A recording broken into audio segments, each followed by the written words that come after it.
Objektif kajian ini dijalankan adalah bagi mengkaji dan menganalisis konsep peradaban mengikut konteks peradaban Islam, Cina, India dan Barat dengan menerangkan sejarah ringkas, agama yang dipegang serta gaya pemikiran atau cara hidup masyarakat peradaban tersebut. Kedua, mengkaji dan menganalisis kesan Dadah terhadap peradaban Islam, Cina, India dan Barat.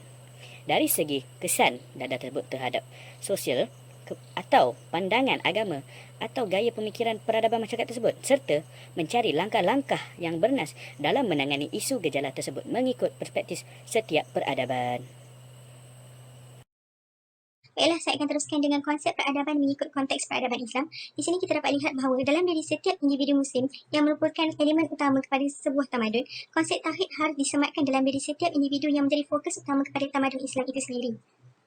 Baiklah, mengikut konteks peradaban Cina pula, sejarah Cina adalah salah satu sejarah kebudayaan tertua di dunia dan juga tamadun Cina telah menunjukkan sejarah perkembangan masyarakat Cina yang dinamik dengan identiti tamadunnya sendiri.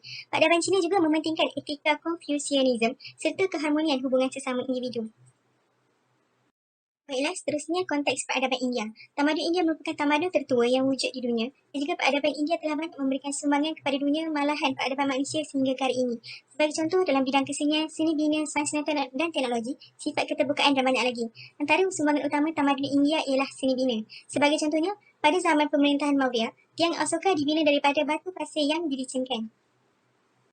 Baiklah, yang terakhir sekali mengikut konteks peradaban Barat. Peradaban Barat berpegang kepada fahaman sekularisme sebagai pemikiran falsafah berbanding dengan fahaman keagamaan. Hal ini kerana fahaman sekularisme menjadi alternatif kepada falsafah keagamaan kerana ianya fahaman yang memisahkan konsep keagamaan di dalam hidup mereka.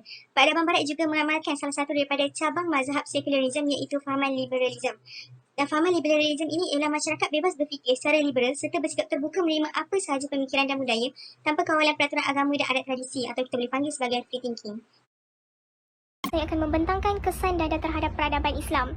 Pengharaman arak secara berperingkat iaitu pada peringkat pertama, ayat pertama yang diturunkan tentang pengharaman arak adalah tentang jual beli. Seterusnya diturunkan pula surah Al-Baqarah ayat 219 yang mengatakan bahawa arak dan judi adalah dosa besar dan ada pula beberapa manfaat bagi manusia tetapi dosa kedua-duanya lebih besar. Peringkat seterusnya diturunkan pula surah An-Nisa ayat 43 yang menghalang umat Islam untuk mengerjakan solat dalam keadaan mabuk. Akhir sekali, surah Al-Maidah ayat 90 hingga 91 yang menyatakan arak telah haram secara keseluruhannya. Oleh itu, Islam mengharamkan penggunaan dadah yang menyerupai arak kerana telah menghilangkan fungsi akal serta boleh mendorong kepada jenayah sosial kepada masyarakat. Kesan dadah terhadap peradaban Cina. Kegiatan penyalahgunaan dadah ini boleh memberikan kesan buruk kepada peradaban Cina seperti merosakkan sistem etika Confucius. Dadah juga boleh menyebabkan pembaziran kerana pembelian dadah hanya merugikan dan membinasakan hidup seseorang. Dadah juga boleh meruntuhkan adat tradisi dan peraturan agama peradaban Cina terhadap peradaban India. Penyalahgunaan dadah boleh merosakkan institusi kekeluargaan kerana boleh menyebabkan perceraian dalam sesebuah keluarga.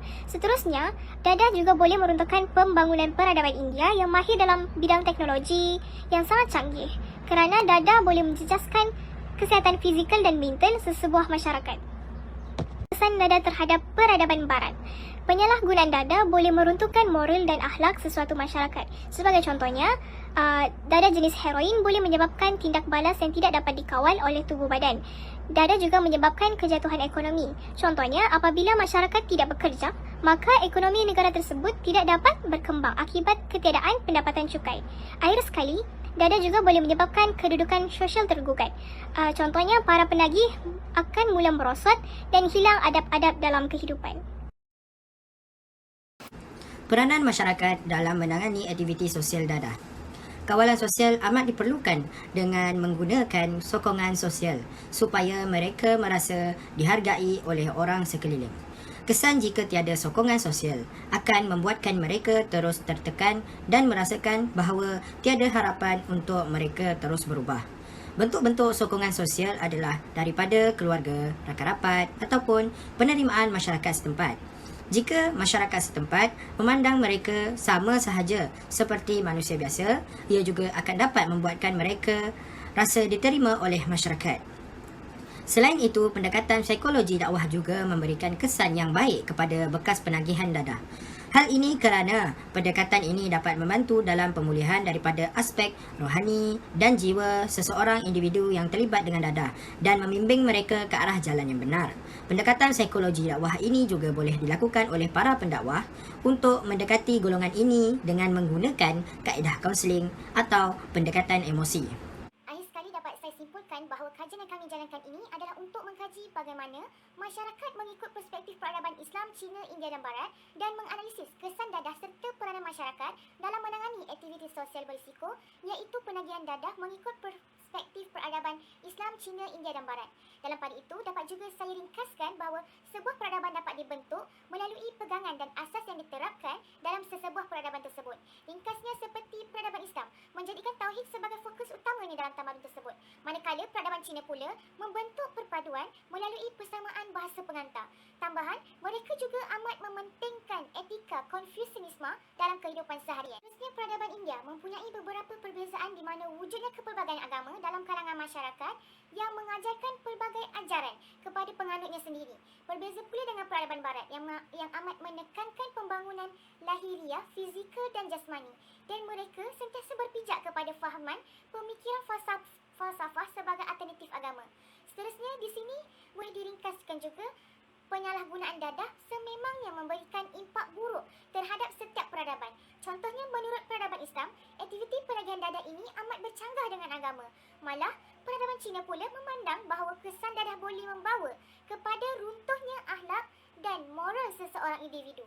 Tambahan, peradaban India menjelaskan sekiranya seseorang mengambil dadah, kepentingan konsep sistem keluarga bersama tidak mampu dicapai, dan juga peradaban Barat memandang bahawa kesan dadah ini boleh menjejaskan pembangunan lahiriah, fizikal dan jasmani. Untuk itu, perlu bersepakat dalam kalangan masyarakat dengan memainkan peranan untuk menangani aktiviti penagihan dadah ini dari terus berleluasa. Antaranya, peranan yang perlu dimainkan melalui kawalan sosial dan pendekatan psikologi, di mana sokongan sosial boleh diberikan kepada bekas penagih dadah supaya mereka berada dalam suasana positif ketika menjalani penghijrahan mereka. Manakala pendekatan psikologi pula boleh dilakukan dengan kaedah kaunseling secara individu maupun kumpulan untuk mengetahui punca serta berpeluang berkongsi nasihat agar mereka meneruskan semangat dalam perubahan.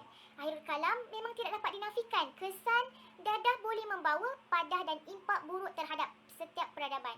Maka modus operandi yang konkret, sistematik dan pragmatik perlu digiatkan secara berterusan daripada peranan pelbagai pihak dalam mencegah penyalahgunaan dadah yang kian menaik ini dari terus berleluasa. Itu berakhir sudah pembentangan kami pada hari ini. Terima kasih kerana mendengar. Sekian, wabillahi taufiq wal hidayah. Wassalamualaikum warahmatullahi wabarakatuh.